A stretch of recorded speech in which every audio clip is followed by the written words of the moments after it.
Karamihan sa atin ay gustong yumaman kaya tayo ay bumabangon ng maaga, nakikipag-unahan sa pila ng mga bus, jeep at tren para makapunta sa kanya-kanyang pagtatrabahuan.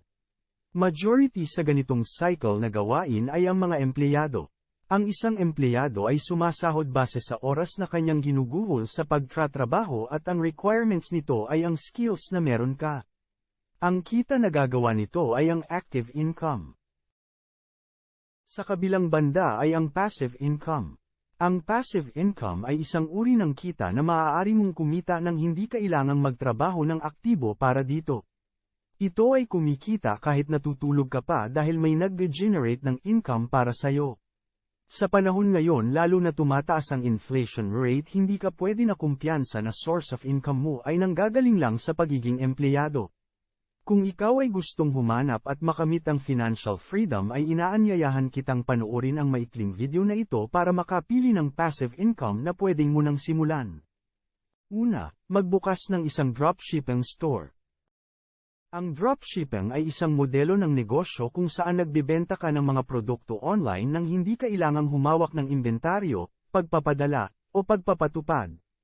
Kailangan mo lang gumawa ng isang website, maghanap ng isang supplier, at i-market ang iyong mga produkto sa mga customer. Maaari kang kumita ng passive income sa pamamagitan ng pagkuha ng komisyon mula sa bawat benta. Pangalawa, gumawa at kumita mula sa isang blog. Tulad ng video na ito ay isang paraan ng pagbabahagi ng kaalaman, opinyon, o mga hilig sa mundo. Maaari kang gumawa ng isang blog sa anumang paksa na gusto mo at makakuha ng isang madla sa pamamagitan ng social media, o email marketing. Maaari kang kumita ng passive income sa pamamagitan ng pagpapakita ng mga ad, pagbebenta ng mga produkto o serbisyo, o pagpopromote ng mga affiliate offer sa iyong blog. Pangatlo, lumikha at magbenta ng mga online course. Ang mga online course ay mga digital na produkto na nagtuturo sa mga tao kung paano gumawa o matuto ng isang bagong bagay. Maaari kang lumikha ng isang online course sa anumang paksa na magaling ka o interesado ka at ibenta ito sa mga platform tulad ng Udemy, Teachable, o Skillshare. Maaari kang kumita ng passive income sa pamamagitan ng pagkuha ng royalty mula sa bawat enrollment o pagbili. At pang-apat, mag-invest sa cryptocurrency. Ang cryptocurrency ay isang uri ng digital o virtual na pera na ginagamit para sa mga online na transaksyon at pag-aari ng halaga.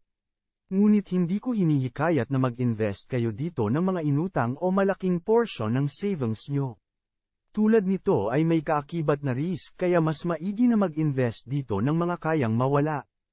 Pero isa ito sa passive na income na malaki ang potensyal na kikitain kung ito ay magagawa ng tama.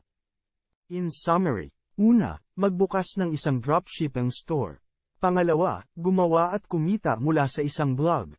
Pangatlo, lumikha at magbenta ng mga online course. At pang-apat, mag-invest sa cryptocurrency. Ito ay ilan lamang sa mga halimbawa ng mga ideya ng passive income na maaari mong simulan ngayon. Paki-comment naman sa bandang ibaba kung may nais ka pang malaman na ibang passive income. Maraming salamat! Kung nagustuhan mo ang maikling video na ito ay paki-click naman ang like button at mag-subscribe ka na din para updated ka sa mga next videos na gagawin natin. Muli ito po si Boy AI TV, thank you and God bless.